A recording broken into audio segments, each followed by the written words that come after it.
Muy buenas tardes para todos. Qué gusto tenerlos con nosotros en este espacio tan importante, donde vamos a intentar encontrar la mejor respuesta para esta pregunta. ¿Para dónde vamos? El presente y futuro de la economía en Colombia. Un evento organizado por Cash, Hoteles Spiwak y Rain. Tendremos el honor de contar con un invitado muy especial, el doctor Roberto Steiner, exdirector de la Junta Directiva del Banco de la República, asesor del Banco Interamericano de Desarrollo y el Banco Mundial. Es además uno de los economistas más influyentes que tiene Colombia. Este conversatorio será una oportunidad para reflexionar sobre los determinantes de la política económica en Colombia. Las teorías económicas heterodoxas ganan cada vez más terreno en el campo político, con implicaciones muy importantes para la macroeconomía nacional. Exploraremos los desafíos actuales y las perspectivas del país en el corto y mediano plazo. Muchas gracias a todos ustedes por asistir y queremos aprovechar este momento para saludar especialmente al ex vicepresidente de la República, doctor Angelino Garzón, que está aquí presente. Aquí lo estamos viendo en nuestro escenario. Muchas gracias por su presencia. Abrimos nuestra agenda con la intervención de nuestro anfitrión, Boris Spiwak, fundador y CEO de Cash. Él es economista egresado de Princeton y de la London School of Economics, con experiencia internacional en finanzas y tecnología. Boris, adelante. Muy buenas tardes a todos, gracias por acompañarnos.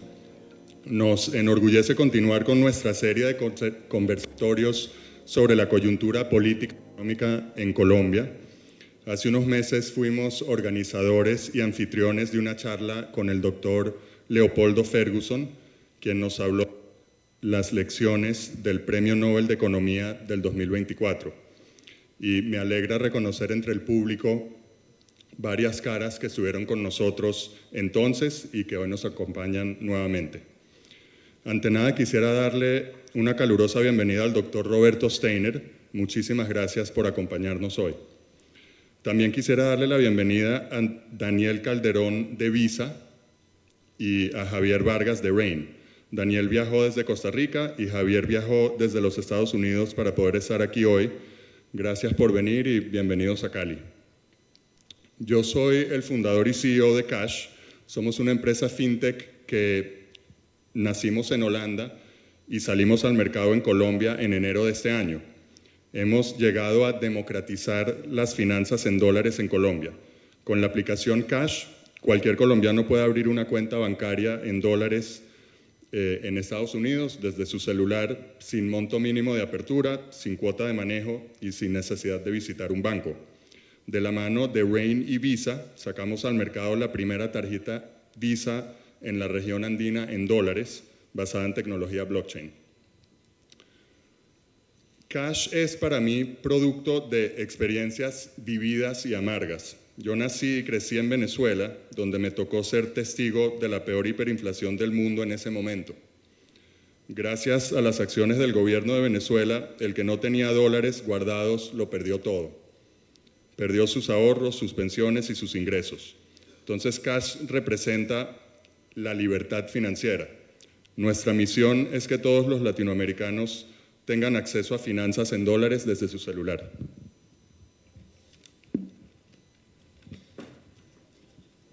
Los dejo con un comentario de índole personal. Soy economista con especialización en políticas públicas y estudié mucho la historia económica de Colombia. Aprendí que entre los 6 países más grandes de Latinoamérica, Colombia resalta como el único que no ha sufrido hiperinflación en los últimos 120 años. Ese es un logro sumamente importante de tecnócratas y académicos altamente calificados como el doctor Roberto Steiner. Así que es para mí un orgullo compartir la tarima con usted, doctor Steiner, y le agradezco de antemano sus enseñanzas sobre el presente y futuro de la economía en Colombia. Muchas gracias.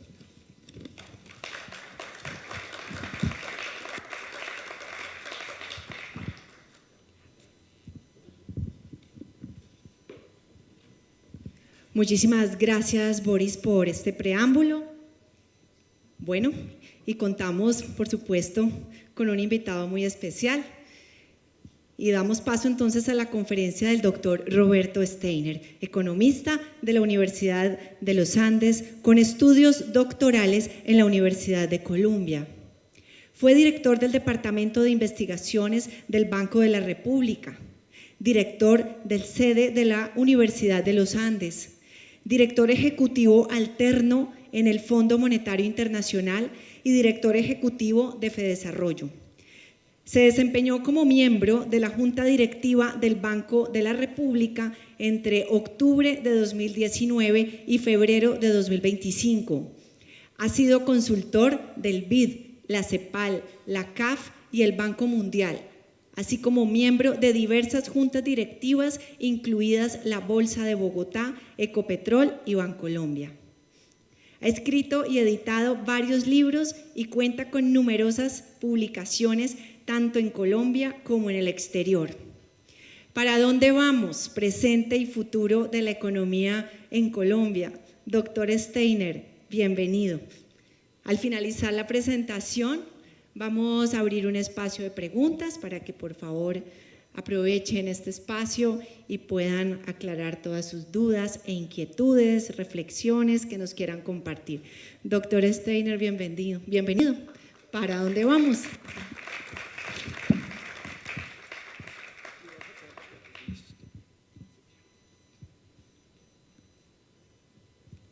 Muchas gracias, Elena, Boris, Cash, por invitarme. Muchas gracias a todos ustedes por estar hoy acá. Un saludo muy especial al doctor Angelino Garzón. Yo no voy a contestar esa pregunta. Yo voy a hacer una cosa menos pretenciosa, pero va a haber espacio al final para que intercambiemos opiniones y yo creo que entre todos vamos a tratar de contestar esa pregunta.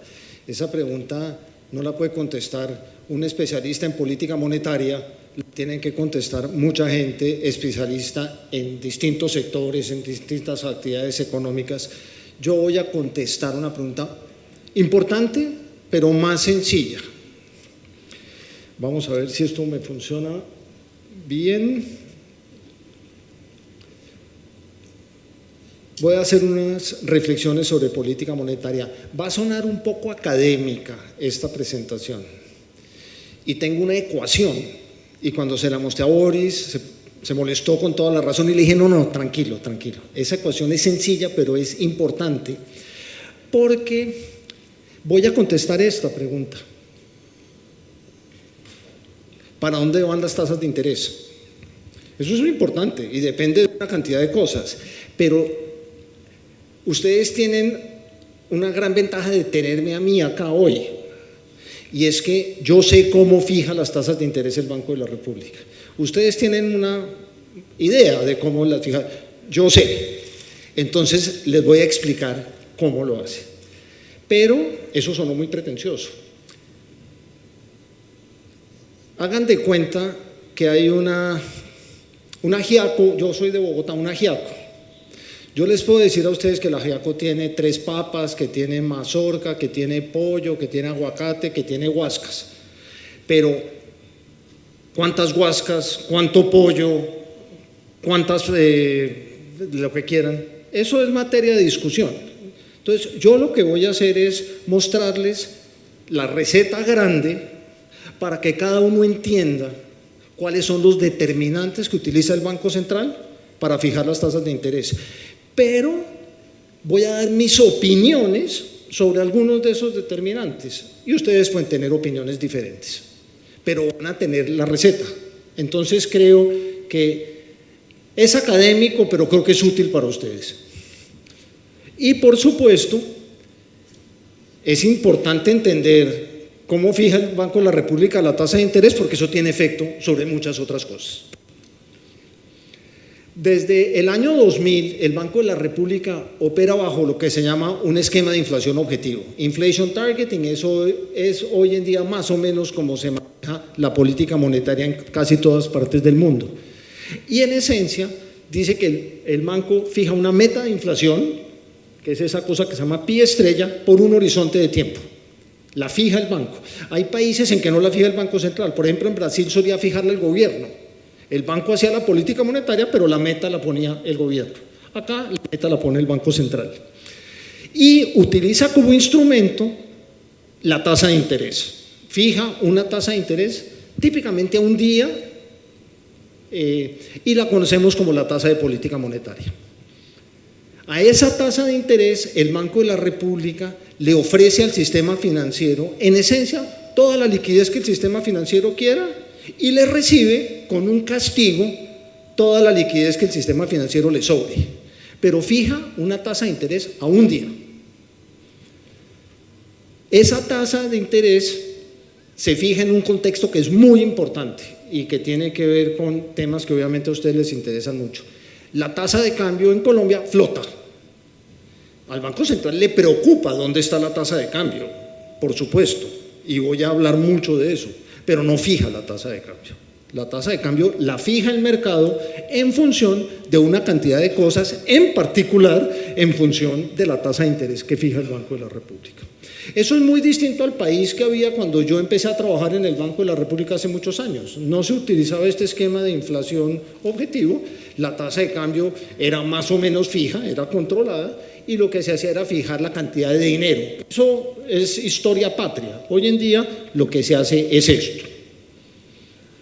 ¿Quién define la meta de inflación y con qué criterio? Y esto es interesante para algo que seguramente vamos a discutir más adelante. La ley determina, esto es una ley, que en noviembre el Banco de la República tiene que anunciar una meta de inflación para el año siguiente. La ley lo obliga porque hay una cantidad de contratos que se fijan con eso.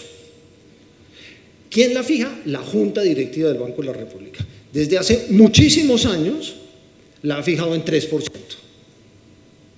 Ahora en noviembre la tiene que volver a fijar. No la fija el gobierno, la fija la Junta del Banco. Esto no ha sido un tema de discusión en los últimos 20 años. ¿Va a ser un tema de discusión ahora?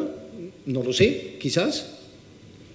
Pero en noviembre conoceremos cuál es la meta de inflación que el banco fija para el año entrante. Lo tiene que hacer. Esa definición es arbitraria, pueden poner cualquier número, pero se tienen en consideración varias cosas. Uno, no debe ser muy alta, porque hay problemas con que la inflación sea muy alta, pero tampoco debe ser muy bajita. Si es muy baja, por ejemplo, 0, tiene muchísimos problemas. Uno de ellos es lo que pasó en Estados Unidos, que pues uno no puede tener tasas de interés negativas, entonces tiene un problema muy grande para hacer política monetaria cuando la inflación es 0. ¿Cómo hace uno para tener tasas reales menores que la inflación? Tiene un problema muy serio, tiene que hacer quantitative easing, ustedes conocen el tema para el caso de los Estados Unidos y Europa, es complejo. Entonces uno no quiere que la inflación sea muy alta ni que sea muy baja. Y hay un tema que es importante y ha sido muy importante en la discusión en Colombia, y es que cambiar la meta no es una buena idea. ¿Por qué? Porque este esquema, y sobre eso voy a hablar bastante, la credibilidad del Banco Central es muy importante. Y la credibilidad emana de no estar cambiando la meta cada rato. Una pregunta que surge obviamente es, llevamos mucho tiempo sin cumplir con la meta, ¿por qué no la cambian?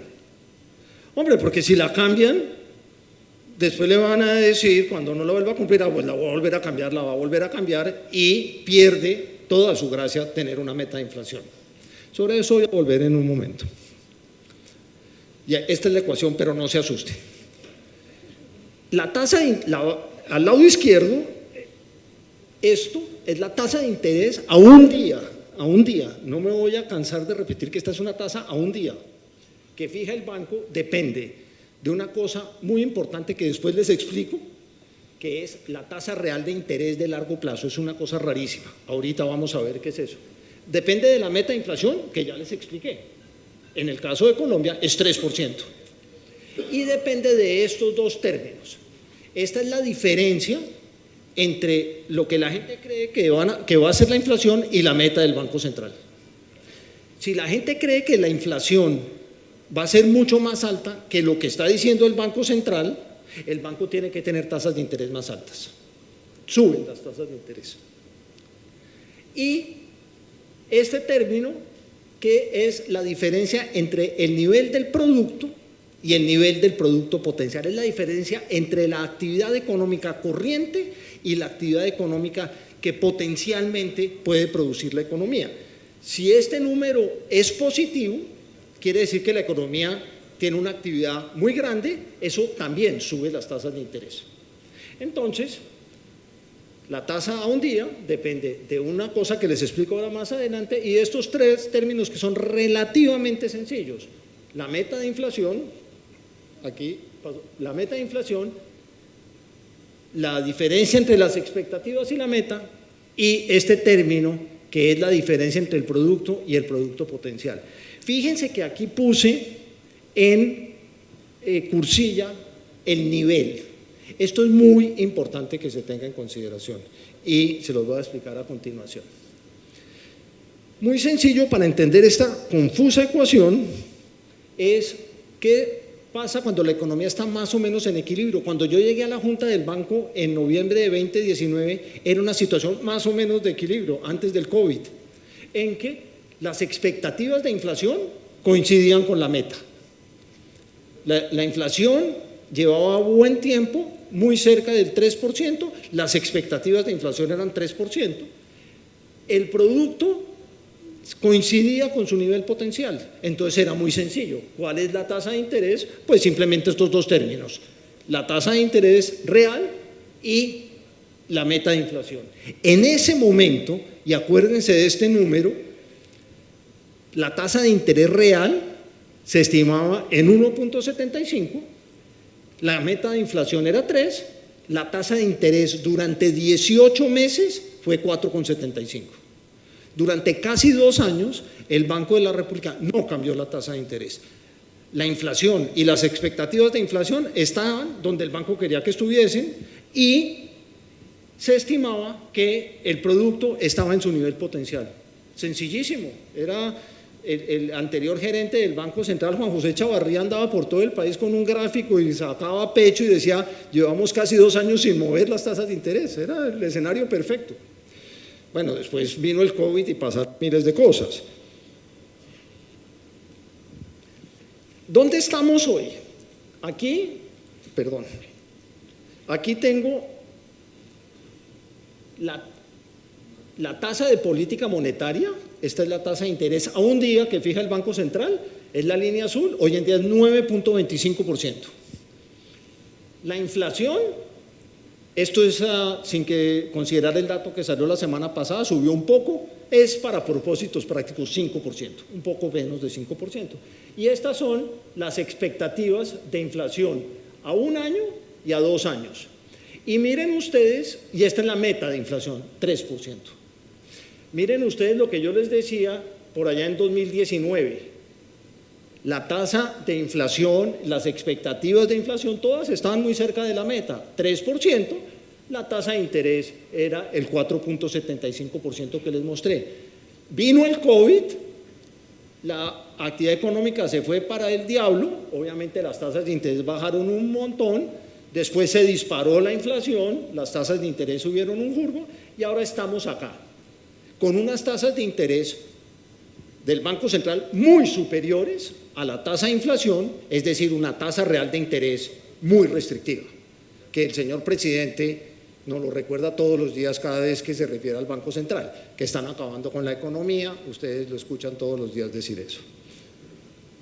Bueno, ahora viene la brecha del producto y yo les decía antes que en el gráfico, en el slide previo, ponía en cursilla nivel del producto. Esto no es la tasa de crecimiento de la economía. Son dos cosas distintas, la tasa de crecimiento y el nivel de la actividad económica. Si una economía crece por muchos años rápido, el nivel de actividad económica es muy alto. Puede que deje de crecer un año, pero el nivel de actividad económica sigue siendo muy alto.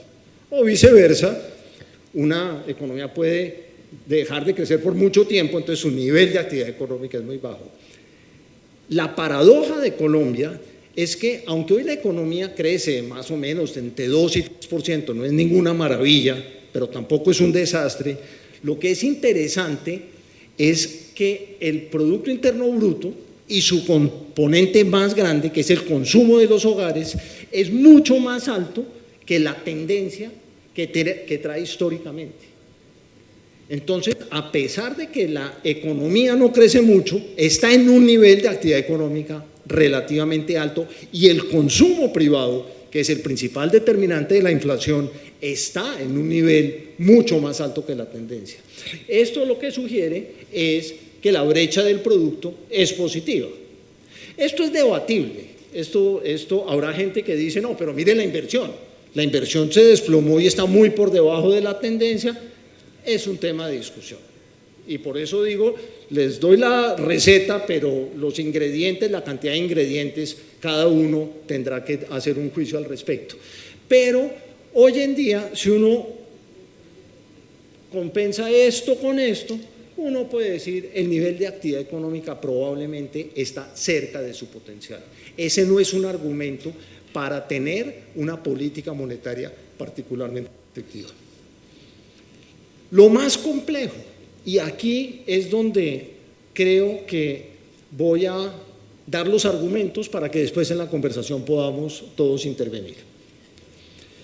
La tasa real de interés es un concepto muy importante, pero muy difícil de definir con las cifras. Depende de la demografía, pero yo de eso no voy a hablar. Lo más sencillo, una población vieja ahorra más e invierte menos. Entonces, por esa vía, la tasa real de interés típicamente disminuye. Si lo único que uno considera es que el mundo se está envejeciendo, la tasa de interés real debe bajar, porque un mundo más envejecido ahorra más que un mundo más joven. A mayor productividad es mayor el retorno al capital. Entonces, la tasa de interés real debe ser más alta.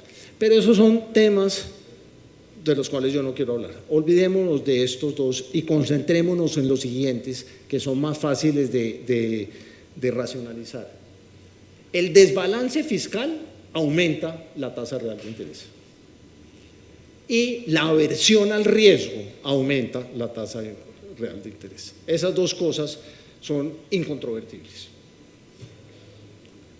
Operativamente, ¿qué hace el Banco de la República para estimar la tasa real de interés? Toma la tasa de interés real de Estados Unidos y le suma la prima de riesgo de Colombia. Y entonces eso nos da la tasa de interés real para Colombia. Y ahí las noticias son malas en ambos sentidos.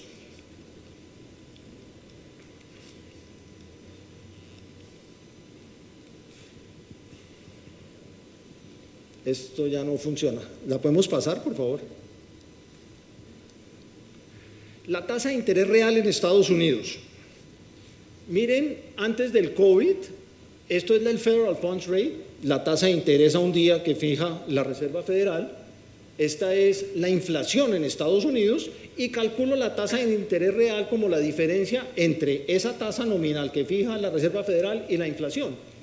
La tasa de interés real es la diferencia entre la inflación y esta tasa de interés. Durante el COVID se vuelve altamente negativa esa tasa. Miren lo que pasa después. Hoy en día no hay la menor duda de que esta tasa es más alta que esta. La tasa real de interés en Estados Unidos se desplomó para apoyar la economía durante el COVID.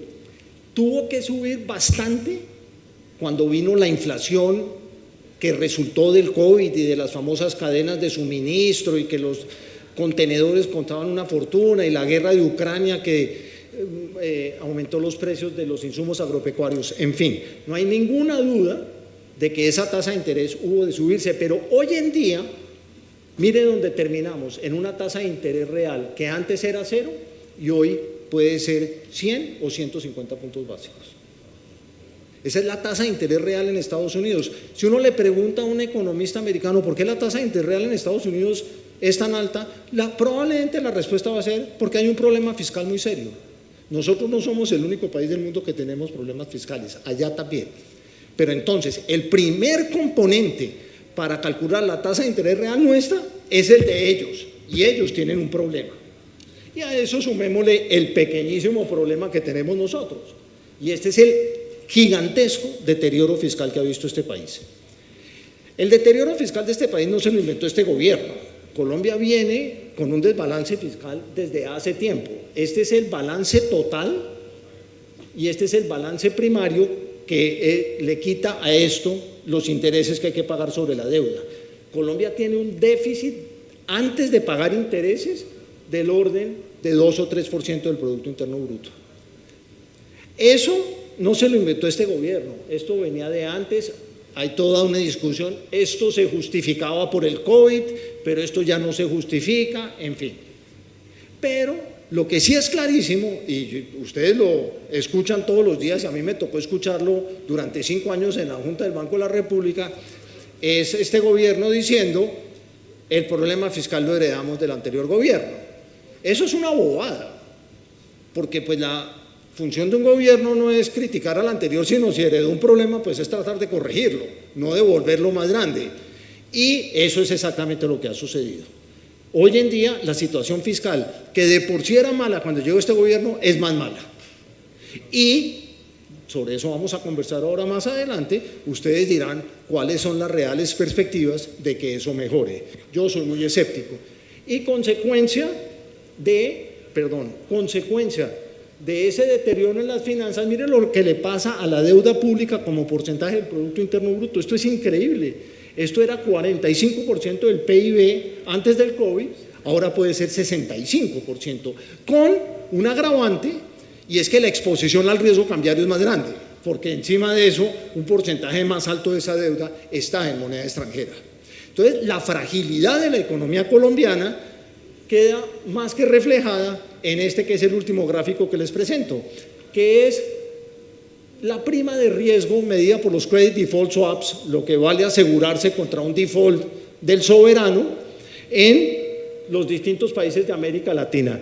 Antes del COVID, Chile tenía de lejos el CDS más bajo, Perú venía después y Colombia y México se peleaban un honroso tercer puesto y Brasil era el peor.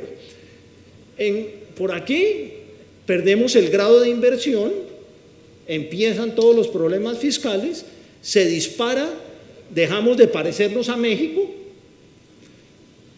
empezamos a parecernos a Brasil y ya ni siquiera nos parecemos a Brasil. La prima de riesgo de Colombia es la más alta de los países de América Latina. Entonces, sumen el problema del R estrella en Estados Unidos con el problema del R estrella en Colombia y terminamos acá. Supongamos que la brecha del producto se aproxima a 0. Las expectativas de inflación todavía superan la meta. Eso hace que las tasas de interés tengan a ser más altas. Pero más importante es lo que le sucede a la prima de riesgo. Hoy tenemos una tasa de interés del Banco de la República de 9.25% y tanto las encuestas que se le hacen a expertos financieros como las que están implícitas en instrumentos financieros que se transan sugieren que la tasa de interés del Banco Central al finalizar este año va a ser 8.5% y quizás 6% para 2026. Donde el presidente vea esta cuestión entra en cólera, o sea, él todos los días no hace sino recordarnos que el Banco de la República no sabe dónde está parado. Afortunadamente Boris nos recordaba que es ese tipo de bancos centrales los que nos ha evitado tener los problemas que tienen otros países de la región, pero hoy en día es muy difícil pensar que las tasas de interés al finalizar este año van a estar por debajo de 8.5%, las tasas de interés a un día que fija el Banco de la República. Es una tasa de interés real alta, muy alta, no hay la menor duda, uno no puede tapar el sol con las manos, pero yo les estoy explicando por qué está ahí. Perdón, el nivel mínimo, ese nivel mínimo de 6% se contrasta, y aquí lo ven muy claro, con lo que les decía antes. Antes del COVID, tasa real de interés 1.75, meta de inflación 3, suma 4.75. Hoy en día seguramente estamos hablando de que la prima de riesgo es por lo menos 300 puntos básicos, dado lo que le pasa a las tasas de interés en Estados Unidos, dado lo que le pasa a la prima de riesgo colombiana. A eso súmenle la meta de inflación de 3 y estamos hablando de 6%. Entonces, cuando echamos atrás el reloj 2019 y el entonces gerente del Banco de la República decía, llevamos años con estabilidad y tasas de interés de 4.75%, la próxima vez que tengamos la inflación en 3%, el gerente del Banco de la República le va a tocar decir, tenemos estabilidad de la tasa de interés, pero en 6%. Una tasa de interés real mucho más alta, reflejo del deterioro de la prima de riesgo, fundamentalmente por el deterioro fiscal. No he hablado del deterioro en el riesgo por miles de otras razones que obviamente están en la cabeza de todos ustedes. Voy a terminar con 2 slides. Los canales de transmisión de la política monetaria. Esto es importante. El Banco Central fija la tasa de interés a un día y su efecto ineludible es aumentar el costo de la liquidez. Eso es lo que hace el Banco de la República, aumentar el costo de la liquidez. Pero todo lo demás es bastante incierto. ¿Pueden aumentar las tasas de interés de captación y colocación del sistema financiero? Sí. Si nada más pasa, pues si aumentan mi costo de liquidez, lo traslado a otras tasas de interés. Puede ser. Perdón. Puede aumentar el riesgo que perciben los bancos. Es posible que el aumento de la tasa de interés del Banco Central haga que los bancos vean al sector real más riesgoso. Eso puede suceder. Pueden bajar los precios de otros activos como las acciones. Típicamente uno esperaría algo de ese estilo. Y por supuesto, se puede apreciar el tipo de cambio. Pero ¿por qué digo puede ser? Y no soy categórico en que debe ser. Porque al aumentar las tasas de interés, el Banco Central deben bajar las expectativas de inflación. Y si bajan las expectativas de inflación, deberían bajar las tasas de interés a plazos relevantes. Y hemos tenido experiencias de eso. Un Banco Central creíble puede aumentar su tasa de interés para contener la inflación sin asumir mayores costos en términos de actividad económica si disminuye el componente inflacionario de la tasa de interés. Por ejemplo, cuando el gobierno dice, no, suelta las tasas de interés y vamos a ver qué pasa, la reacción del Banco Central es, si yo suelto las tasas de interés, va a subir la inflación. Y si sube la inflación, sube el componente inflacionario de las tasas de interés y usted, gobierno que se financia 10 años, va a tener que financiarse más caro. Eso típicamente puede suceder. Y el segundo bullet creo que lo dice todo. Un banco que hoy presta 5 años, por decir algo, a 10 años, no se financia con dinero a un día. Entonces, no es correcto decir la tasa de interés es 9.25 a un día, ergo la tasa de interés a 5 años es 9.25. El banco no se financia a un día para financiar créditos de largo plazo. La tasa de interés de largo plazo refleja el promedio de todas las tasas de interés que espera ver durante 5 años. Y si la inflación baja, obviamente espera ver tasas más bajas. Y eso me lleva a terminar con las opiniones de Petro. Dice que la tasa de interés es muy elevada en términos reales y compromete la actividad económica. Sí, no es el primer presidente que lo dicen todos acá, lo dice Trump todos los días en los Estados Unidos. Sí, las tasas de interés reales altas típicamente no son buenas para la actividad económica. Sin embargo, quiero recordarles algo, y algunos de ustedes probablemente me pueden apoyar en esto. Cuando yo estaba en el directorio del banco, y esto lo hace el banco de oficio hace años, tiene reuniones con los empresarios. Algunas veces vinimos acá y otras veces lo hicimos por video, y un intercambio interesante. El banco explica qué es lo que hace y los empresarios explican qué es lo que les molesta y qué están viendo. Y yo no creo mentir si digo que cuando los empresarios se quejaban, hasta hace unos meses que yo estaba allá, se quejaban de muchas cosas, se quejaban de las tasas de interés del banco, sin lugar a dudas, pero yo creo que era ítem 4 de la lista de preocupaciones. Se preocupaban de todos los anuncios del gobierno, de los anuncios hostiles contra la actividad privada, de los temas de seguridad, de la incertidumbre impositiva. Asociar una desaceleración económica únicamente a la política monetaria no es correcto. Y por cierto, en este clima de que el Banco de la República acaba con la economía, pues la economía está creciendo 2,5%, quizá 3%. Entonces, creo que debemos tener eso como referente. Una economía que crece 2,5–3% con una inflación que es más alta que la meta. Es en ese contexto. Pero démosle la razón al presidente, las tasas de interés son muy altas y no ayudan mucho a la actividad económica. Dice el presidente, y lo regañaba, es que los bancos se mueven más rápido que el Banco de la República, porque los bancos estaban bajando más rápido las tasas de interés. Eso era una gran noticia para el Banco de la República. Eso lo único que reflejaba era la credibilidad del Banco de la República, que los bancos estaban viendo que por estar el Banco de la República apretando la política monetaria y tratando de bajar la inflación, le permitía a los bancos bajar la tasa de interés. Ahí la causalidad del presidente, él estudió economía, pero ahí le falló.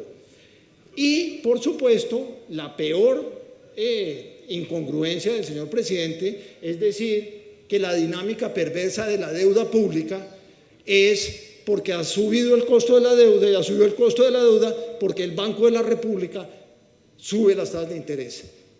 El Banco de la República llega la tasa de interés a un día en Colombia y el gobierno se financia fundamentalmente a 20 años en el exterior con todas las primas de riesgo producto de todos los desbalances fiscales, de todas las malas políticas que pueda anunciar el gobierno, de toda la hostilidad del gobierno. Entonces, echarle la culpa al Banco Central de que la deuda pública está muy alta es de verdad un disparate. Entonces, démosle al presidente el crédito de decir las tasas de interés son muy altas y eso frena un poco la actividad económica. Pues sí, esa es la labor del Banco Central, que tiene un compromiso con una meta de inflación, y si la actividad económica toca restringirla un poco para lograr esa meta de inflación, pues ese es el trabajo del Banco Central.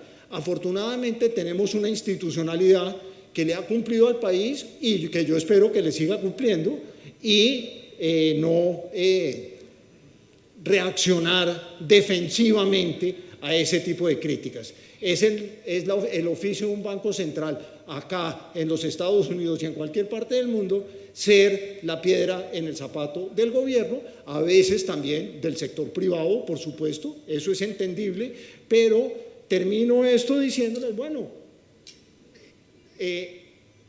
les expliqué por qué el banco hace lo que hace. Ustedes pueden considerar que el banco está equivocado, que no debería estar haciendo eso. Yo creo que es fiel a su mandato constitucional y tiene una forma de hacer política monetaria que yo les expliqué. No es la única forma de hacer política monetaria, esa es la que hacemos en Colombia y esa es la que creo debe persuadirlos a ustedes de que, oiga, Steiner tiene razón, las tasas de interés este año van a terminar muy altas y no por negligencia de 5 o 6 tecnócratas, sino porque hay gente que está mirando estas cosas con la misma preocupación que deberíamos tener todos por nuestro país. Termino acá diciéndoles, yo no contesto la pregunta que nos convocó hoy, esa la tienen que contestar ustedes en el conversatorio. Muchas gracias.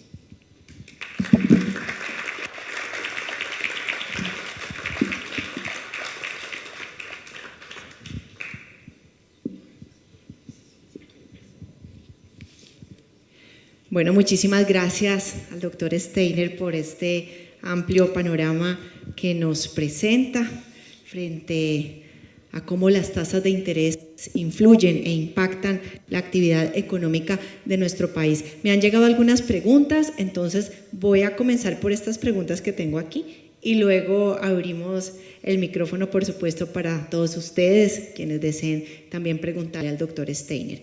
Vamos entonces con la primera de ellas. Dice así: ¿puede llegar control de cambios a Colombia nuevamente? ¿Puede incrementar la inflación o incluso llegar hiperinflación? Es una primera pregunta que me llega.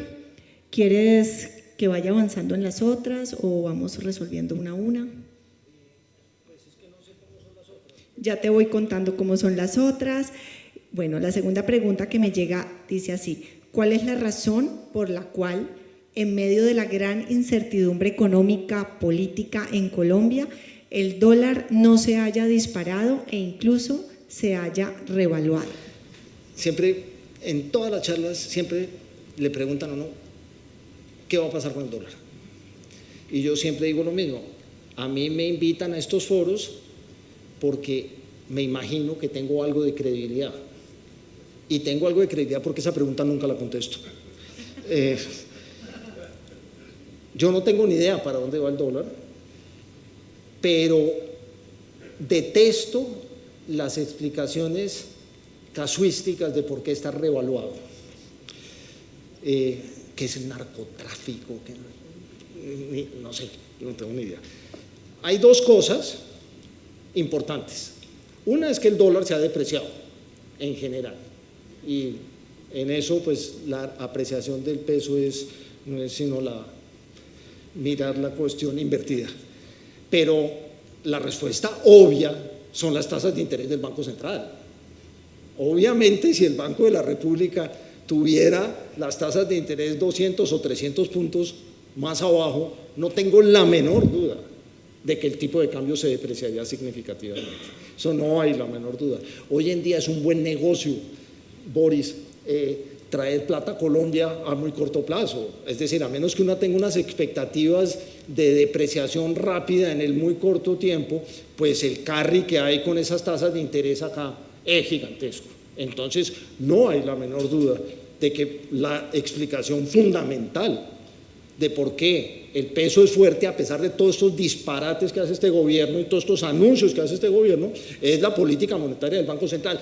Pero el Banco Central no tiene la política monetaria que tiene para que el dólar esté fuerte, para que el peso esté fuerte. Esa no es la política del banco. La política del banco es una tasa de interés alta para frenar las expectativas de inflación.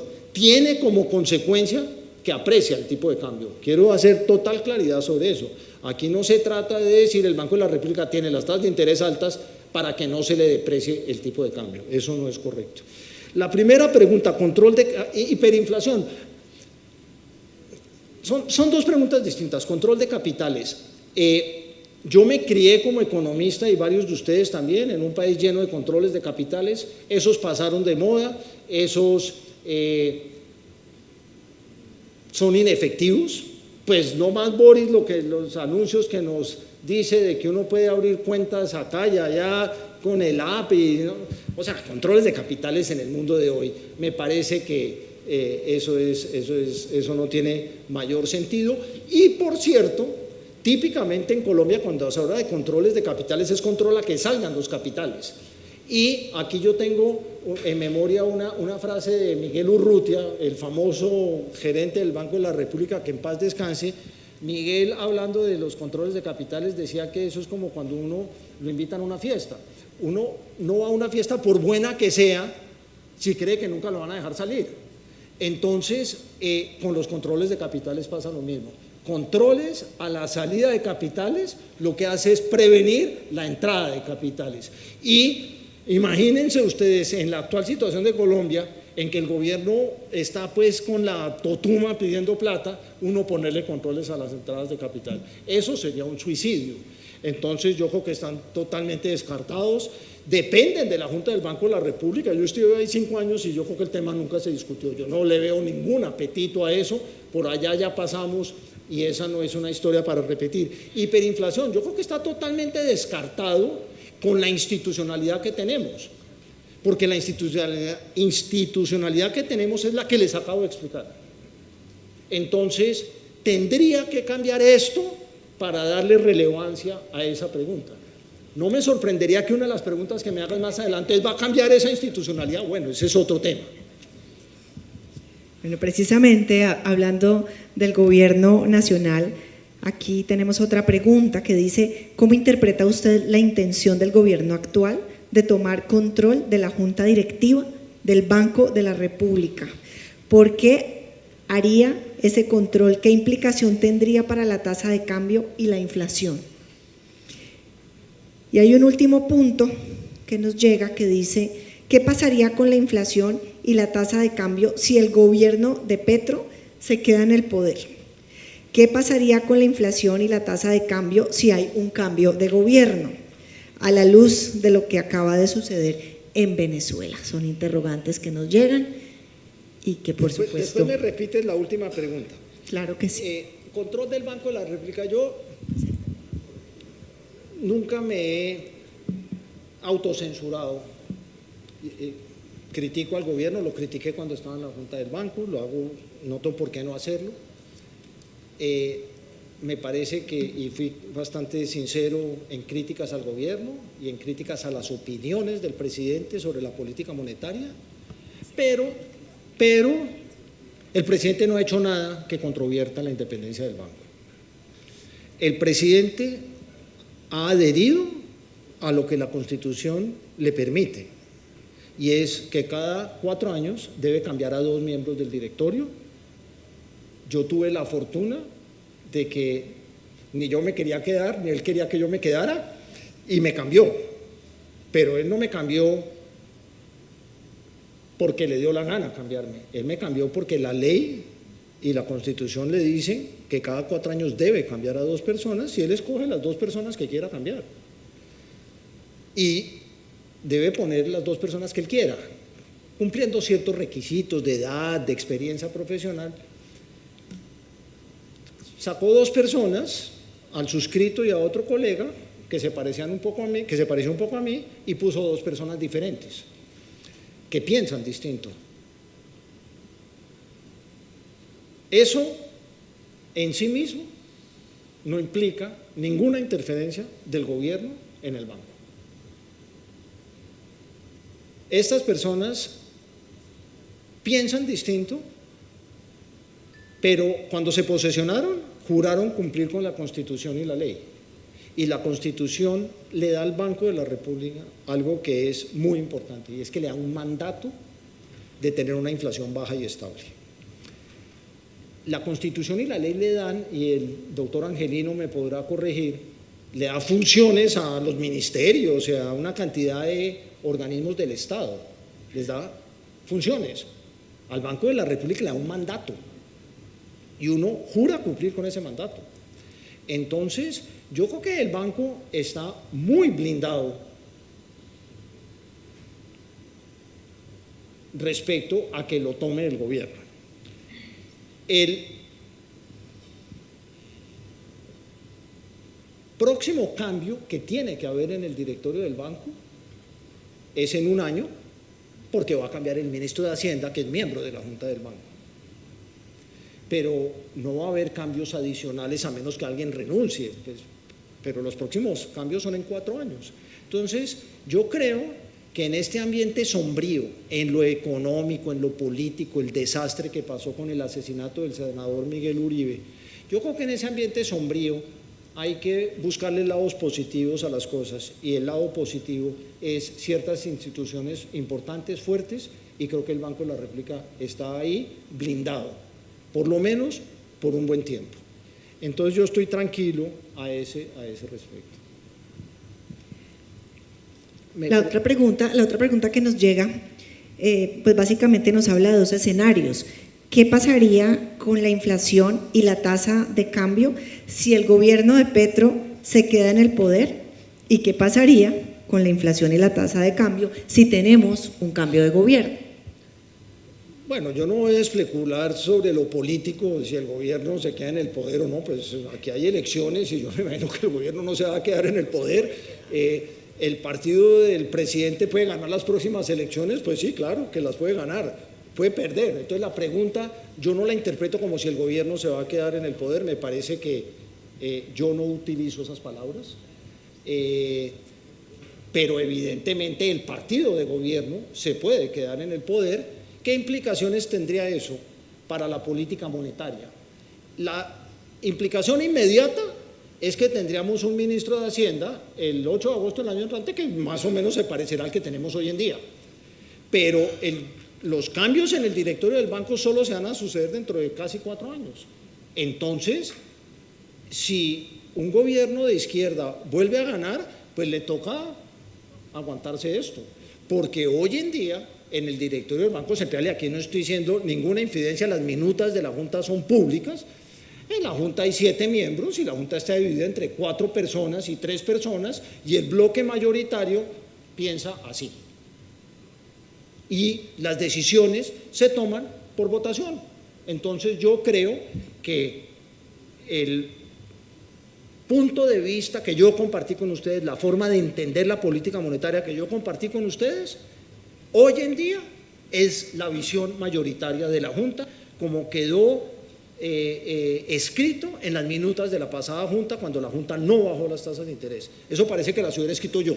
Entonces, eso no tiene por qué cambiar antes de casi 4 años. Entonces, yo creo que hay un parte de tranquilidad a la pregunta de si un gobierno de izquierda vuelve a ganar, ¿qué le va a pasar a la política monetaria? Yo diría, pues no le debería pasar mayor cosa. Abrimos el micrófono, las personas que deseen preguntar, por favor, les acercamos el micrófono inalámbrico. Yo tengo una inquietud. Muy buenas tardes, doctor Steiner. Lo felicito porque usted ha sido muy objetivo en la manera como ha presentado los datos y no ha sido tendencioso con respecto al gobierno de Gustavo Petro. Esto lo digo aparte de concesiones políticas, no, pues no vengo aquí a... Y entonces me quiero referir a un informe que también muy objetivamente da el periódico El País hoy. Y es que las empresas del Valle, como el Éxito, Cementos Argos, Celsia y otras 2 empresas que se me escapan en este momento, han tenido un aumento, o sea, enormes ganancias. Entonces dice que las empresas del Valle están en un gran momento. Eso lo dice el periódico El País hoy. También muy objetivamente, porque lo digo con respeto, yo creo que en otra dirección del país eso no lo habían publicado. Entonces, mi pregunta es, ¿qué relación tiene este informe que da el periódico El País hoy, en general con toda la economía del país, con todas las empresas y en general con la política del Banco de la República pues de no bajar como las tasas de interés como pide el presidente y el manejo de la política monetaria del presidente de la República?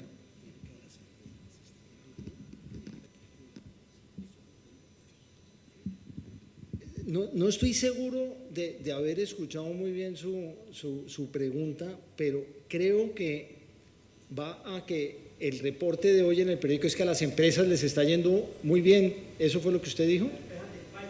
Perfecto. No, entonces sí le escuché. No, pues yo creo que eso no hace sino hablar de la resiliencia del sector privado colombiano y de la resiliencia del sector privado colombiano. Cuando uno escucha la crítica del presidente al Banco Central, es que la economía, que mañana el DANE nos lo reportará, está creciendo 2,5% o 3%. Si uno oye al presidente, cree que está decreciendo 20%. Si uno oye al presidente, cree que todas las empresas se quebraron. El problema de este país es un desbalance fiscal gigantesco que obliga a tener tasas de interés muy altas, y a pesar de esas tasas de interés muy altas, el sector privado, y me alegro muchísimo de que el país así lo reporte, pues le está yendo bien. A algunos subsectores les está yendo mal. El sector de la construcción difícilmente levanta cabeza. Por supuesto, hay diferencias sectoriales, hay diferencias regionales, pero yo creo que es lo que usted señala no hace sino darle motivos al Banco Central para decir, oiga, esto que estamos haciendo tenemos que seguir haciéndolo, porque tenemos un compromiso de bajar la inflación y afortunadamente en el propósito de lograr ese objetivo no estamos hundiendo al sector privado. Y las cifras que usted dice que reporta el país, pues avalan eso. Y pues yo vivo en Bogotá y puedo decir exactamente lo mismo. O sea, uno de vez en cuando oye gente, sobre todo en el sector de la construcción, que se queja con razón, por supuesto. Pero cualquier cantidad de empresas que les está yendo muy bien, los resultados del sistema financiero no son malos, el sistema financiero es súper sólido, de manera que yo creo que aquí no podemos quedarnos en el argumento del presidente que el Banco Central tiene unas tasas de interés altas y está acabando con la economía. El gran flagelo de la economía colombiana no es el Banco Central, no es el sector privado, son unas finanzas públicas que vienen mal desde hace mucho tiempo y que este gobierno no ha hecho nada por solucionarlo. ¿Tenemos más preguntas? Adelante. Gracias. Claro que sí. Doctor Steiner, hay una cosa que yo no logro entender bien, es por qué cuando las calificadoras de riesgo le bajan la calificación a Colombia, yo no esperaría que hubiera aumento en la tasa de interés o que hubiera una mayor devaluación, no sucede nada. Es la primera parte de la pregunta. La segunda, se supone que a finales de este mes podría venir una descertificación del gobierno americano. ¿Qué impacto puede tener eso? Sí. No, la primera pregunta, Julián, yo creo que ya la contesté. Yo creo que la prima de riesgo de Colombia aumentó mucho cuando nos bajaron las calificaciones de riesgo y el tipo de cambio se depreció. Lo que pasa es que no se ha depreciado en el pasado reciente, que ha habido nuevas descalificaciones. Generalmente, cuando se pierde grado de inversión es como el escalón grande. Las demás pérdidas tienden a ser menores, pero en el contexto de esa descalificación es que el Banco Central tiene las tasas de interés que tiene y eso ayuda a explicar por qué el tipo de cambio es fuerte en términos, digamos, contrario a lo que uno esperaría dada la zozobra en muchos frentes. La segunda pregunta era la desertificación. Voy a decir algo de lo cual no estoy totalmente seguro y además tampoco estoy seguro del impacto de eso. Yo tengo entendido que si el gobierno americano desertifica a Colombia, eso obliga al voto negativo de Estados Unidos en los distintos mecanismos financieros internacionales, el Fondo Monetario, el Banco Mundial, el BID. Tengo entendido que eso es así. Ahora, ¿qué implica un voto negativo de Estados Unidos en eso? Pues tampoco lo sé, pues porque Estados Unidos pues es importante, pero no es el dueño ni del Fondo Monetario, ni del BID, ni del Banco Mundial. Pero creo que una implicación directa sí es bajarle el dedo a Colombia en eso. ¿Qué otras implicaciones tiene políticas? Eso no sé. Ustedes acá tienen más experiencia que yo a ese respecto, pero creo que la implicación directa en el campo que a mí me ocupa sería un voto negativo en los organismos financieros internacionales, que no es una buena cosa. Y menos pues cuando el gobierno necesita tanta plata, dado la situación fiscal, pues necesita acceso a los recursos multilaterales. Eso se le puede enredar un poco. Muchísimas gracias. ¿Qué otra persona desea hacer su pregunta? Doctor Angelino, bienvenido. Bueno, muy buenas tardes. Yo quiero agradecerle tanto a don Ángel como a Boris Espigua la invitación, lo mismo que a Mario Fernández Prado, y felicitar al doctor Roberto Steiner por la intervención tan clara que nos ha hecho. Más allá si se está de acuerdo o no está de acuerdo con ella. Yo quiero reiterar lo siguiente, lo digo en mi condición de exconstituyente.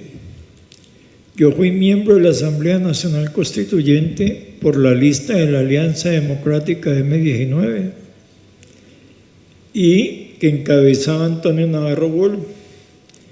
Y cuando llegó este tema del Banco de la República a la Asamblea Constituyente, En nuestra bancada también estaba Carlos José Escobar, que luego fue miembro de la Junta Directiva del Banco de la República.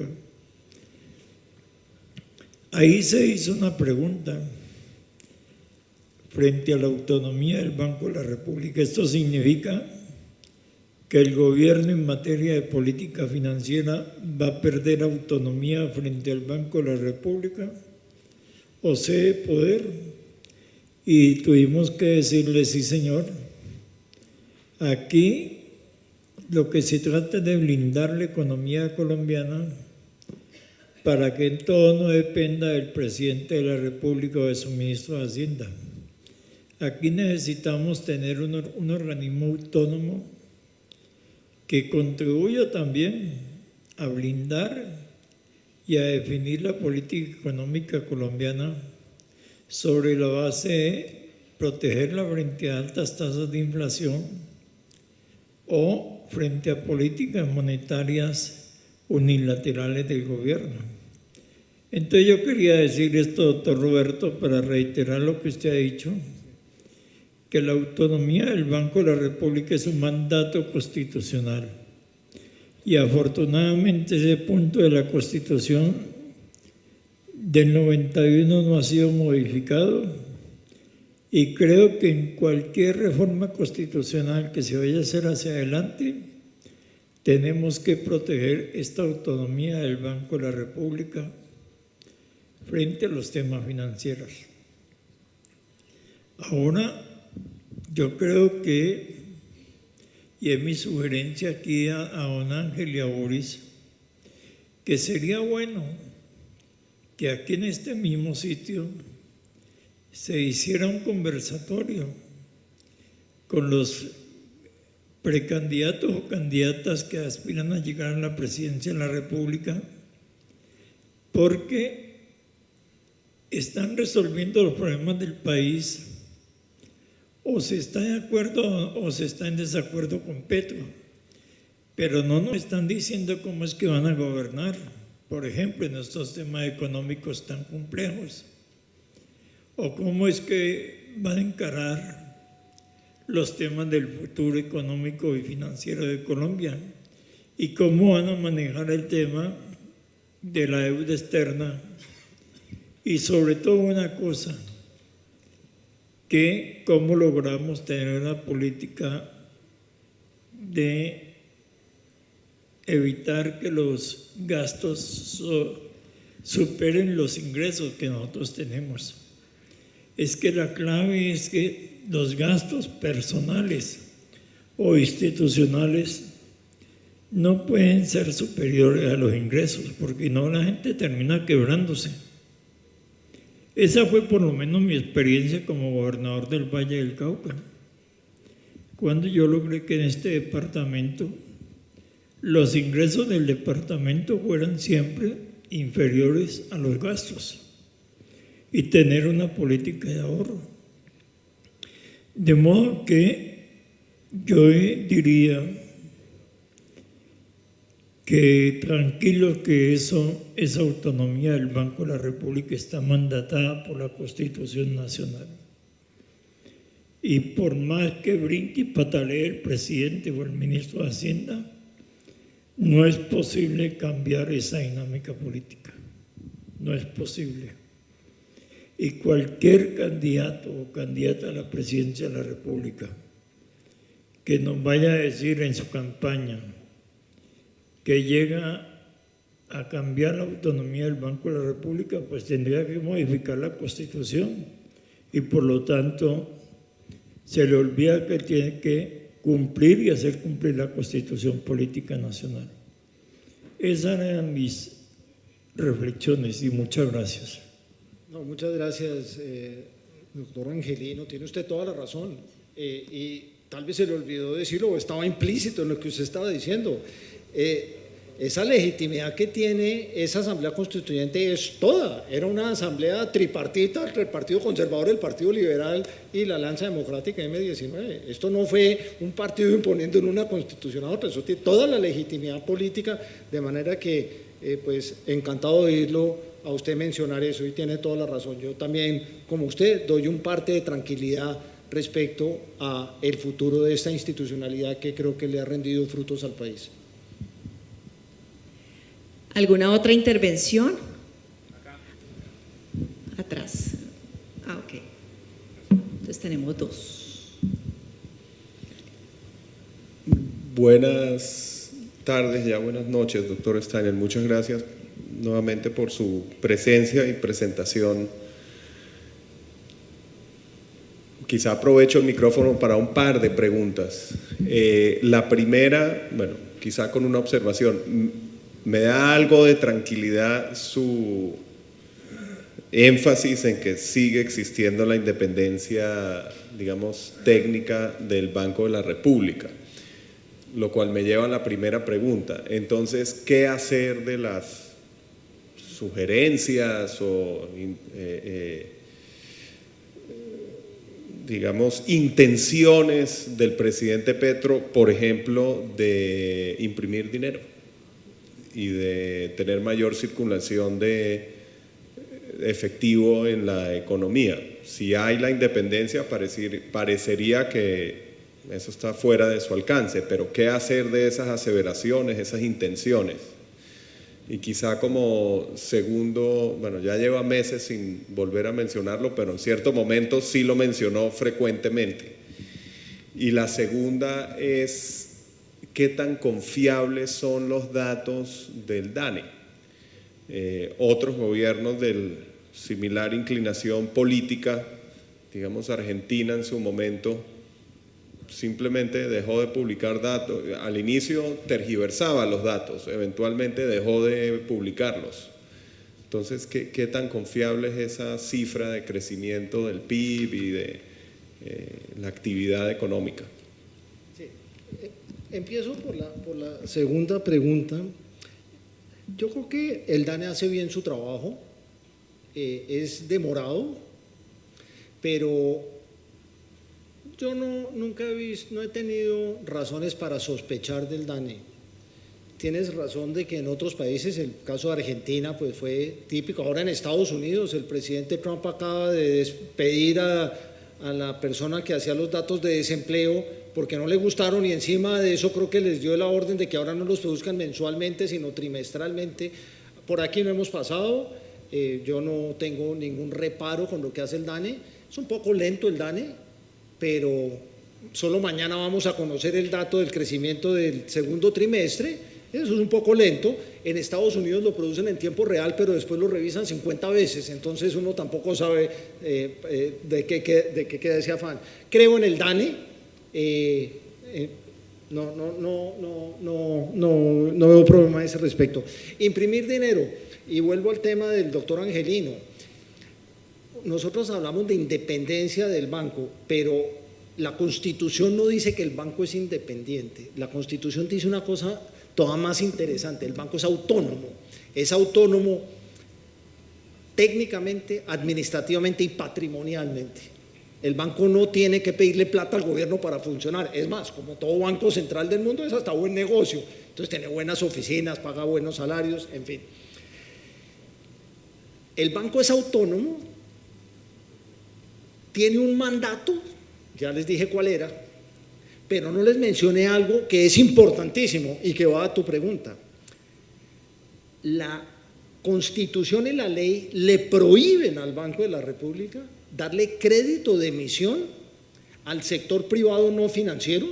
Cuando yo entré al Banco de la República, la Junta Monetaria salvó a Bianca, salvó a Coltejer, con nombre propio.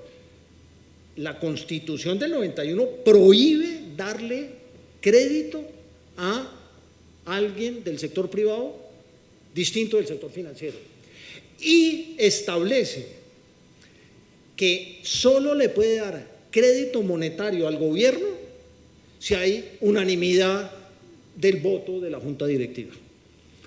Cualquier miembro de la Junta Directiva que levante la mano y diga que no está de acuerdo, muere la idea.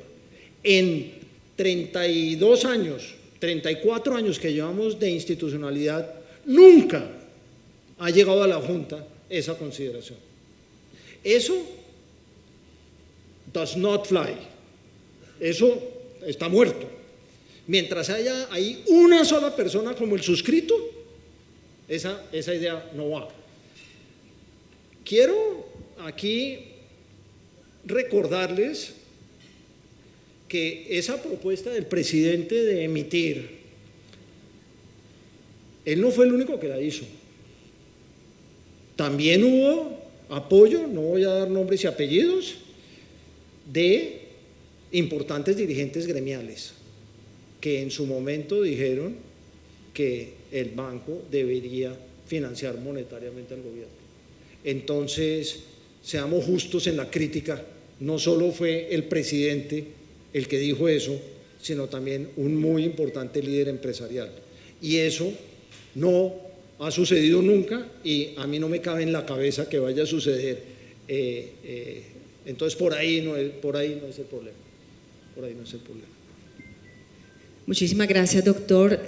Tenemos otra pregunta, adelante. Gracias, doctor Steiner. Yo voy a hacer una digresión respecto del tema que usted ha tenido la gentileza de brindarnos hoy, que ha sido de mucha utilidad práctica. Y parto por decir que definitivamente soy un convencido de la descentralización y de reducirle al presidencialismo. Creo que en eso sí, con todo respeto del doctor Angelino, se les fue la mano en gallina en la reforma de la Constitución en el año 1991. Pero independientemente de eso, quisiera preguntarle, por eso la digresión, ¿qué opinión le merece a usted la ley de transferencia, en el entendido de que definitivamente soy un creyente que las regiones deben recibir más recursos porque tributamos muchísimos más de lo que nos devuelven? Eso es una verdad de apuño.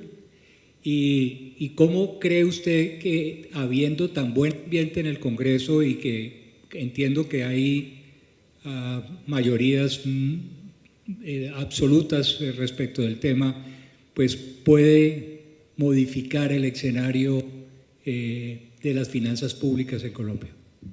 No, esa es una excelente pregunta. Yo creo en lo que en finanzas públicas se llama y creo que en otras áreas del conocimiento se llama el principio de subsidiariedad, que es que las cosas se deben hacer en el nivel más bajo que se puedan hacer. Eso hace todo el sentido del mundo. Pero también la generación de ingresos. Me preocupa muchísimo que nos pongamos en una carrera a mandar más recursos a las regiones sin, de manera concomitante, descentralizar las responsabilidades de gasto. Eso es elemental. O sea, si el gasto lo sigue pagando el nivel central y la plata la manda a las regiones, eso es un disparate. Si esto queda bien hecho, pues obviamente yo estaría de acuerdo. Hace mucho más sentido que las decisiones se tomen a nivel local que a nivel nacional, por supuesto. Pero el riesgo es que eso quede mal hecho. Y la última gran crisis fiscal que tuvo Colombia fue en gran medida una crisis de las finanzas territoriales, que llevó a una cantidad de leyes que son las que hoy hay que revertir, pero que sí le pusieron algo de rigurosidad fiscal a la descentralización. Aquí se crearon unas leyes, las leyes de semáforos, que los entes territoriales no se podían endeudar dependiendo de tal y cual cosa. Hubo de hacer una cantidad. Yo recuerdo, mire, este cuento es interesante. Había una señora en el Ministerio de Hacienda que por años manejó la división de apoyo fiscal. Y yo alguna vez hice un trabajo para el BID sobre el tema. Y eso era en medio de una crisis fiscal territorial grande. Y fui y entrevisté a la señora. Y me dijo, doctor Steiner, esto ahora lo tenemos súper bien agarrado. Ustedes no tienen de qué preocuparse. Ahora, si el gobernador del Chocó quiere comprar papel higiénico, me tiene que pedir permiso a mí. Ella lo veía como un gran logro. Eso es una debacle, pero allí terminamos por haber hecho mal lo que se hizo en la Constitución del 91. Con las mejores intenciones, por supuesto, terminó mal. Ahora tenemos que tener cuidado en no repetir esa experiencia. Pero yo creo que defender el centralismo, pues no, yo eso no lo defiendo, para nada. Pero la descentralización tiene que ser con las responsabilidades de gasto par y paso. Si no, el problema fiscal recae en el gobierno nacional y nos fregamos todos. Era las 6:17 y las 7:15. Villa, la doctora Villa, ahí está. Ella se enorgullecía de que el gobernador del Chocó, que tenía un problema mayúsculo, no podía comprar papel higiénico sin pedirle permiso a ella. Grave haber terminado ahí. ¿Qué tal? Tenemos una pregunta atrás. ¿Cómo estás? Adelante. Hola, doctor. Primero le quería agradecer por el conversatorio. Me pareció muy importante que haya empezado dando una contextualización, porque me parece que no se puede responder la pregunta de para dónde vamos sin saber pues cuál es el momento actual y pues nuestro pasado, obviamente. Pero volviendo a la pregunta, y pues yo sé que es un tema muy general para responder, pero yo como joven que apenas estoy empezando mi carrera universitaria, sí me gustaría saber cuáles son las acciones que se pueden tomar para... ¿Me están escuchando? Yo lo que pasa es que yo no te he entendido, te pido disculpas. ¿Cuáles son las acciones? Habla más despacio. ¿Cuáles son las acciones que se están tomando? No, ¿cuáles son las acciones que podemos tomar, por ejemplo, los jóvenes como yo, o ya sea el gobierno, los jóvenes como yo, o los ciudadanos, para mejorar y fortalecer la economía de Colombia? No, bueno, yo me levanto todos los días y trabajo como hacen todos los que están acá. Trato de hacerlo bien, trato de que las cosas horribles que pasan en este país y en el mundo no me desvíen de lo que está bajo mi control. Yo creo que, y eso se lo digo a mis hijos, y no te estoy tratando a ti como si fueras mi hija, ni mucho menos, pero preocúpese por lo que está bajo su control, no se preocupe demasiado por lo que está totalmente fuera de su control. Y bueno, el año entrante este país tiene que tomar decisiones importantes y pensemos bien qué es lo que vamos a hacer, pero en respuesta a para dónde vamos, depende muchísimo de decisiones políticas importantes que se van a tomar en unos meses y ojalá pues las cosas se enderecen. Creo que no vamos por buen camino, pero pues el mundo no se va a acabar. Tenemos que seguir trabajando, tenemos que seguir levantándonos todas las mañanas a hacer lo que nos corresponde. O sea, yo no bajo la cabeza a pesar de las malas noticias que escuchamos con tanta frecuencia. Una última pregunta, porque entendemos, doctor, que usted tiene que irse para el aeropuerto, entonces una última pregunta y cerramos. Buenas noches, doctor Steiner. Gracias por su conferencia tan amplia y que nos da claridad en muchos temas. Y gracias a la familia Spivak por esta invitación tan importante y Mario Fernando Prado también. A ver, todo cambio necesita financiación. Y mi pregunta va en la línea de la continuidad del análisis de la posible desertificación de Colombia y las consecuencias que usted comentó que podría tener. Y lo conecto con el ingreso de Colombia al nuevo Banco de Desarrollo de los BRICS, todo el tema de la financiación china, de cara a financiar un nuevo nivel de endeudamiento en Colombia cuando se está anunciando el olvidarse de la regla fiscal, donde obviamente lo que se quiere es fortalecer una economía de subsidios para fortalecer una voluntad política de permanencia en el poder. ¿Usted cómo ve estos escenarios de cara a una economía que obviamente se dirige a ser predominantemente estatista con fines de quedarse en el poder y con el fin de un cambio obviamente en las prácticas políticas, en el desarrollo político del país y obviamente el establecimiento de un nuevo régimen que claramente nada tiene que ver con libertades.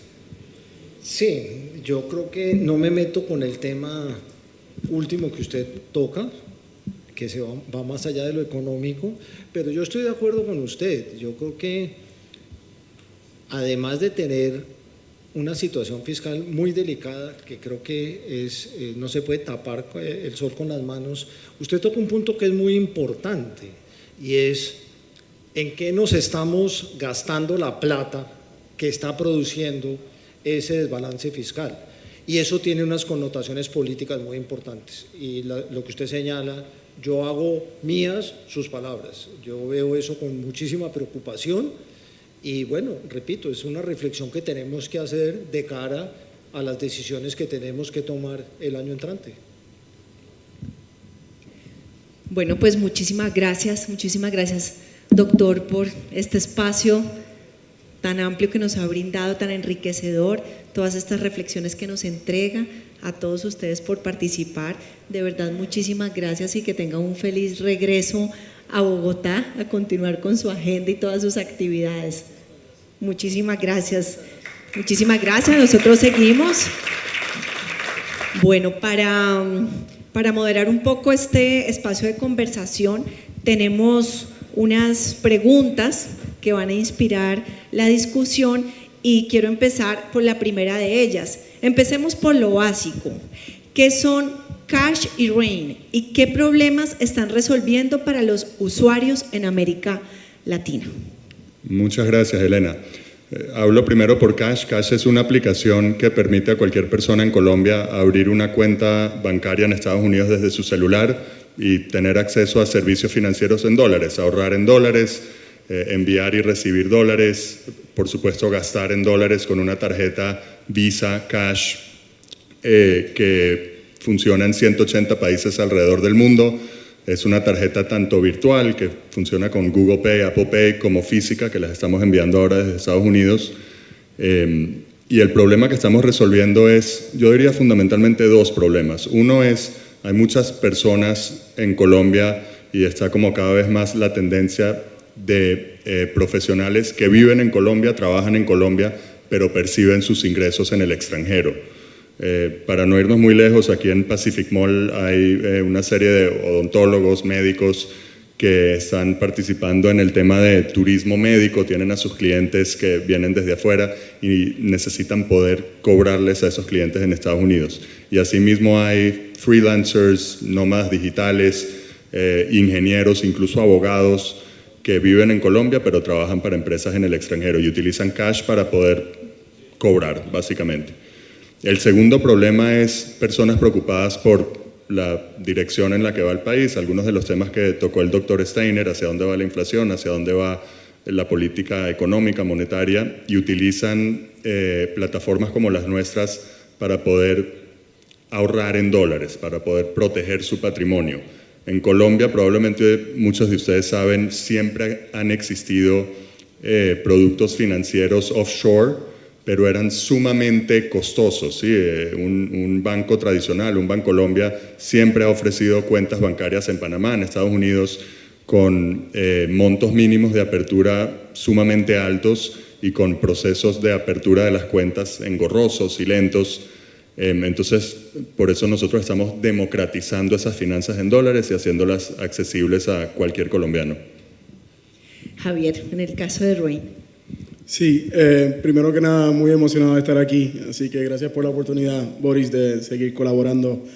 Rain es un fintech que nace en el 2021 porque cuando la gente no tenía tanta apertura sobre cripto, compañías que estaban creando en este ámbito, compañías que estaban tratando de crear algo valioso para el resto de las personas que creían en el mundo digital, se les hacía bien difícil conseguir un producto bancario. Y esto llevó a que Rain creara un producto donde si trabajaba en este ámbito y no podías conseguir una tarjeta de crédito o producto bancario, pues nosotros proveíamos esa solución. Cuando nos dimos cuenta lo difícil que era poder conseguir a alguien que nos diera una tarjeta de crédito, que pudiésemos participar en la red de Visa, dijimos, debe haber una oportunidad masiva de fintechs, de bancos que han pasado por este mismo struggle que nosotros estamos pasando, y pues nos dimos la tarea y nos convertimos en miembros principales de Visa. Eso nos facilitó el que nosotros podamos proveer una credencial Visa desde los mercados donde nosotros operamos. Actualmente hacemos muchas cosas desde Latinoamérica con bienes en dólares. Pero lo que lleva a Rain a ser muy distinto a los otros enablers es que nosotros tenemos una infraestructura basada completamente en blockchains con stablecoins. Y lo que facilita esto es que el costo de capital, el poder lanzar un producto Visa en dólares, sea menos, porque con Visa hemos creado esta alianza que creó como un piloto desde Latinoamérica, que ahora se está implementando en el resto del mundo, donde nosotros podemos hacer el settlement con Visa 7 días a la semana. La banca tradicional cierra los sábados y los domingos. Entonces, ¿qué significa eso? Que para tú poder crear un programa con Visa tienes que tener un colateral de 3 días para que Visa, ¿verdad?, pueda asegurarse de que le paguen todas las transacciones que surgieron a través de esa plataforma. Entonces, en palabras bien sencillas, nosotros le hacemos fácil a compañía el poder lanzar un producto Visa.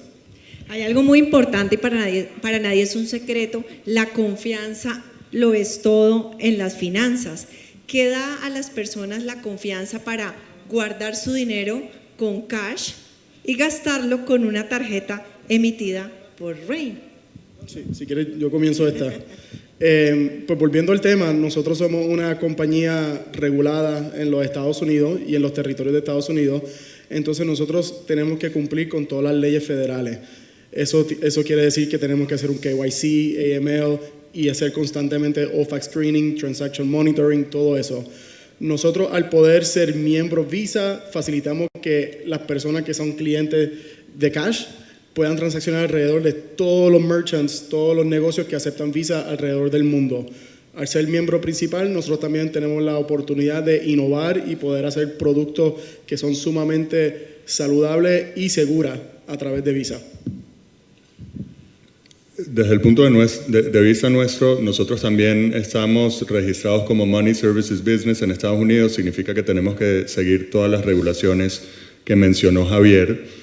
Lo único que yo agregaría a lo que dijiste, Javier, es el cambio regulatorio que ha ocurrido sobre todo en las últimas semanas en Estados Unidos con el Genius Act, que ha regulado los stablecoins y los dólares digitales.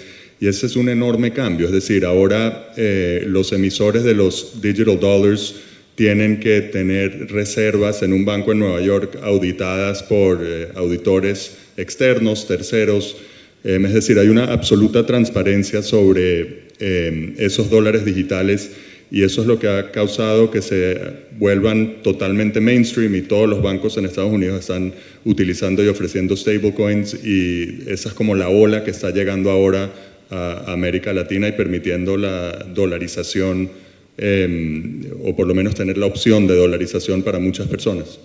Yo quiero añadir algo ahí. Claro que sí. Boris trae un punto que se me olvidó mencionar y es que stablecoins es una moneda digital, como mencionó Boris, muy distinto a lo que hemos conocido como Bitcoin, Ethereum, etc. ¿Por qué quiero hacer el énfasis en esto? Porque recientemente con la ley que acaba de mencionar Boris, Estados Unidos y compañías como Visa están aceptando que se les pague, que las personas estén transaccionando en fiat y Visa está aceptando pagos ya en criptomoneda. Así que el uso de un stablecoin es igual y tal vez hasta más eficiente que el dólar hoy en día. Y cuando compañías como Visa, que son altamente reguladas, obviamente públicas, con un montón de inversionistas que esté aceptando pago en stablecoins, creo que es un testamento a lo que está sucediendo con la dolarización y el mundo digital.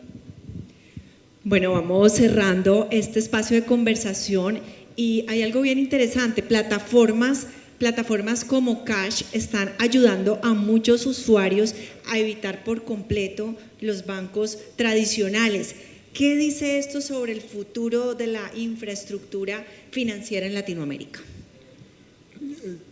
No sé si entendí bien la pregunta. Yo diría no es tanto evitando los bancos tradicionales, sino más bien evitando los problemas que representaban los bancos que yo tenía que ir a pararme en una cola, que tenía que diligenciar 35 formularios, que se demoraban 6 meses en darme una tarjeta de crédito. Entonces, en mi opinión, el futuro es, número 1, neobancos como en Colombia, Nubank, pero también neobancos en dólares, como lo es Cash. Y segundo, creo que cada vez hay más esta tendencia de que las personas puedan tener más opciones financieras, ¿no? Solamente porque yo vivo en Colombia no significa que tengo que tener mi dinero en pesos. Cada vez los usuarios y empresas también tienen más opciones de en qué moneda quiero manejar mis finanzas, a dónde quiero invertir mi dinero, cómo lo quiero ahorrar. El doctor Steiner de alguna manera hizo referencia a eso, que los controles de cambio de alguna manera han pasado a la historia porque no funcionan, porque la gente siempre busca protegerse y tomar las mejores decisiones para mí como individuo, y plataformas como Cash ayudan a que eso sea posible. Es una herramienta tecnológica que permite nuevas opciones financieras que no existían hace muy pocos años. Sí, difícil añadir a lo que mencionó Boris, pero había un quote, creo que fue Steve Jobs o alguien que dijo, "Banking is necessary, but banks are not". ¿Qué quiero decir? ¿Por qué creo que es relevante? Y es que yo creo que hemos vivido muchos años con una banca tradicional que no necesariamente funciona para todas las personas. Y poquito a poquito el mundo digital ha ido ajustándose a las necesidades que hacen falta. No necesariamente estamos buscando competir con un banco o sustituir un banco, etcétera, pero sí hay que hacer cosas que los bancos no hacen. Por ejemplo, que trabajen 7 días a la semana, que sea transparente completamente todas las transacciones, que se pueda hacer de un punto borderless. Por ejemplo, alguien en Colombia está transaccionando con el mismo valor, la misma moneda, que alguien en África. Entonces, esa transparencia global creo que definitivamente está pasando y los bancos, o sea, mira, nosotros empezamos trabajando con fintechs, etcétera, pero ya tenemos los bancos más grandes de Latinoamérica tocando nuestras puertas para ver cómo pueden implementar infraestructuras digitales. Entonces, definitivamente hay un movimiento que está pasando y creo que es el comienzo. Hay un movimiento y también hay una transformación en la manera como nos estamos relacionando con las finanzas. El hecho de nosotros poder tener en un celular una aplicación, el no tener que ir a un banco, el no tener que depender de un banco también que genera en nuestra cultura financiera. Estamos entrando todos en esa dinámica, en cierta forma nos sentimos más autónomos. ¿Qué está pasando con nosotros? Yo creo que eso es para ti. Sí, gracias. Lo que te voy a decir es algo real y es, yo hablo con muchas personas en Cali, en Colombia, y cuando yo les digo, desde tu celular en 5 minutos puedes abrir una cuenta bancaria en Estados Unidos, no tienes que diligenciar ningún formulario, no tienes que esperar 6 meses, te cuesta 0, no hay monto mínimo de apertura ni cuota de manejo, no me lo creen. Es como, ¿de qué me estás hablando? Esto yo he tratado de tener en el pasado una cuenta en Panamá o en Estados Unidos y ha sido una pesadilla, y ha sido súper costoso, pero lo pueden hacer, se pueden meter en el celular y lo pueden hacer.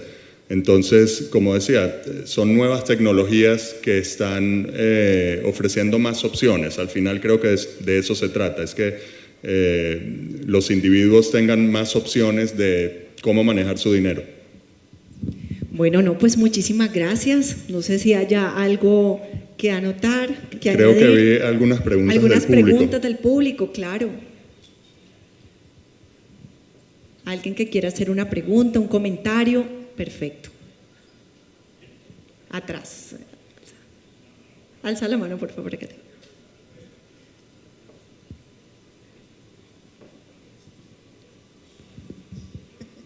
La pregunta es sencilla. Si yo invierto ahí en dólares, abro la cuenta, bla, bla, bla, eso me genera unos rendimientos, etcétera, ¿cuáles son las implicaciones fiscales para mí como residente fiscal colombiano?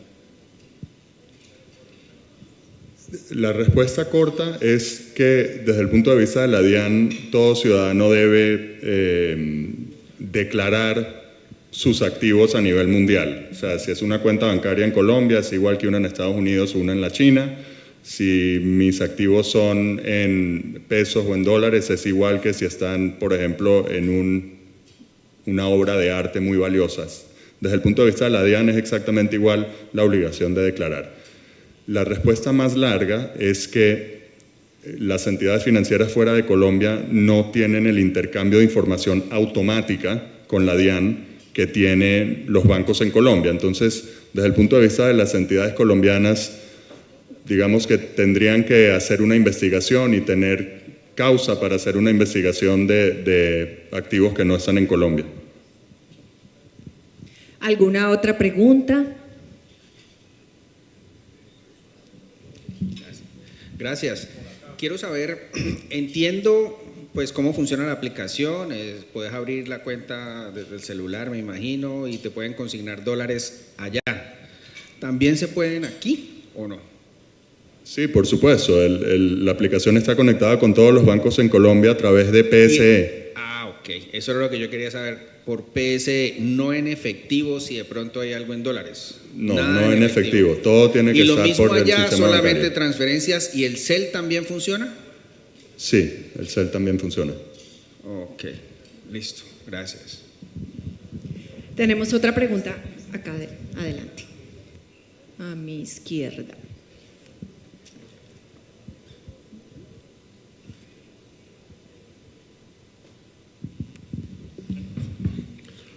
Muchas gracias, Boris, por la invitación al evento. Estoy de acuerdo con lo que mencionan, que ha habido un cambio reciente sobre los stablecoins en particular. La regulación en el nuevo gobierno de los Estados Unidos está mucho más abierto, proactivo, y tenemos varias entidades como Circle ofreciendo una nueva infraestructura básicamente, ¿no? Pasando a un mundo 24/7. En Colombia también tenemos algunos cambios de infraestructura como Breve, ¿no? Que es un sistema de pago rápido. Quería preguntar qué han pensado sobre Breve y las oportunidades que significa para ustedes y en general para el ecosistema. Nosotros en Colombia utilizamos varios diferentes como proveedores, lo puedes pensar, para hacer dispersiones y poder recibir pagos a nivel local, y todos están trabajando con Breve. Entonces, para nosotros, maravilloso, significa que todo es más rápido. Sí, por supuesto que es algo muy positivo.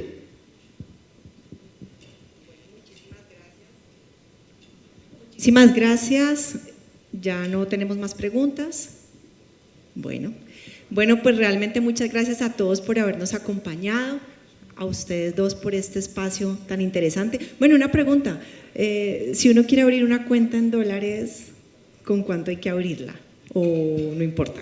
No hay monto mínimo de apertura, la puedes abrir con 0, pero algo que sí quisiera mencionar, nosotros normalmente cobramos por las tarjetas físicas, porque las tenemos que traer de Estados Unidos, pero por esta semana estamos regalando las tarjetas físicas. Si se animan a abrir la cuenta, les obsequiamos la tarjeta que viene, a lo mejor Javier nos puede explicar cómo es la caja negra de las tarjetas Rain, cómo son hechas en Estados Unidos y las hacemos llegar a Colombia. Sí, no, todo lo que nosotros hacemos viene con un componente de tecnología y atención al detalle bastante específico, ¿verdad? La experiencia de ser bancarizado y de poder tener una credencial no debe ser algo aburrido, algo tradicional. Entonces, la realidad es que no solamente, o sea, depende del cliente, ¿verdad? Cash es uno que específicamente quería el producto de esa manera, y todo se hace a través de compañías de tecnología con plástico y hoy en día metales también, y todo eso pues viene estructurado para que tenga las defensas, la seguridad que provee Visa, Cash y lo que conlleva las regulaciones. Muchísimas gracias a Javier, a Boris, gracias, y por Boris. supuesto a ustedes por habernos acompañado. Gracias a nuestros patrocinadores, a Rain, Cash, Hoteles Spiwak. Sin el apoyo de ellos, pues este evento no hubiera sido posible.